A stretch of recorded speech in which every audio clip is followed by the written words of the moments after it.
hardware. I had some Redesign Decor Wax, and this gold is called Eternal. I'm not sure if they still make it anymore or not, because when I tried linking to it on my blog post, I actually couldn't find it on Amazon or scrapbook.com or other places that sell decor, Redesign Decor Wax. So I'm hoping they still sell it, but this lasts forever. I've had this decor wax for a good few years. You can see that not even half the container is gone because so little of it is needed. You just put a little bit on your finger, you rub it in, and what a difference it makes on hardware. It's just beautiful.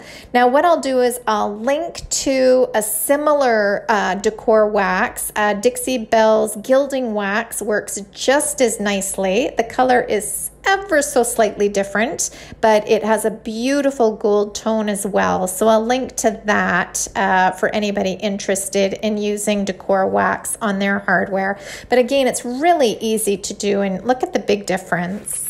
This product is safe enough just to put on your fingers and use it on your skin. However, I do like using gloves because I am messy with it. So, so that's totally up to you.